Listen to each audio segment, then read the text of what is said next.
আন্তর্জাতিক নারী নির্যাতন প্রতিরোধ পক্ষ ও বিশ্ব মানবাধিকার দিবস 2025 উপলক্ষে রাজধানী জাতীয় প্রেস ক্লাবে সংবাদ সম্মেলন করেছে বাংলাদেশ মহিলা পরিষদ। সংবাদ সম্মেলনে বক্তারা বলেন, নারী ও কন্যাদের প্রতি সকল প্রকার সহিংসতা বন্ধ করতে হবে এবং তাদের নিরাপদ অগ্রযাত্রা নিশ্চিত করতে হবে।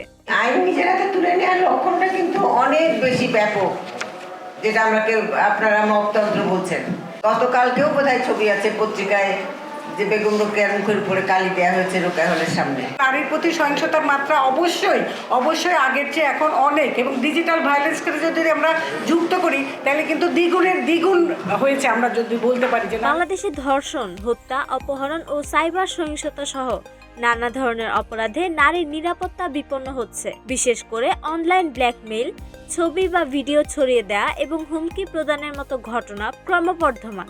সবচেয়ে বড় কথা হচ্ছে নারীর প্রতি সহিংসতা প্রতিরোধের ক্ষেত্রে আইন আছে, বিচার ব্যবস্থা আছে, আইনি ব্যবস্থা আছে। তারপরেও কিন্তু দেখা যাচ্ছে দীর্ঘ 5 বছরের মধ্যেও কিন্তু নারী নির্যাতনের সংখ্যাটা আমরা কমাতে পারছি। নারী ও শিশু নির্যাতন, বিশেষ করে শিশুদের প্রতি যে ধরনের অত্যাচার নির্যাতন হচ্ছে, এই বিষয়গুলো কমাতে পারছি না। সংগঠনটি আরো বলেছে, শারীরিক, মানসিক, যৌন ও অর্থনৈতিক সহিংসতা, যৌতুক, জোরপূর্বক বিয়ে, বাল্যবিবাহ এবং মানব পাচার সবই নারীর অধিকার ও নিরাপত্তার জন্য বড় হুমকি। সমাজে বিদ্যমান বৈষম্য, দারিদ্র্য ও নারী বিদ্বেষী সংস্কৃতি এই সহিংসতার মূল কারণ। সারা বিশ্ব জুড়েই কিন্তু সাইবার ভায়োলেন্সটা বাড়ছে এবং এটা তো একটা নতুন ধরনের রূপ, সহিংসতার একটা নতুন ধরনের রূপ, এবং আমরা আমাদের অভিজ্ঞতায় দেখছি যে বাংলাদেশেও এর প্রকোপ অনেক বাড়ছে।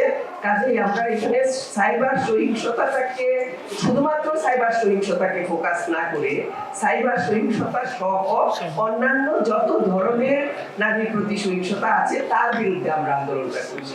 আমাদের যে নারী সংস্কার কমিশনের সঙ্গে কাজ করা মানে কি, আমরা আমাদের সুপারিশ তাদের সঙ্গে দিয়েছি। ধর্মীয় মৌলবাদী একটা গোষ্ঠী যেভাবে তার বিরোধিতা করেছে, তারপরে কিন্তু আমাদের কমিশনের ব্যাপারে এবং এই অধিকারের ব্যাপারে এবং মনে হয়েছে যে মানে একটা নারী ইস্যুটাকেই তারা একপাশে সরিয়ে রাখার মতো একটা চেষ্টা করেছে।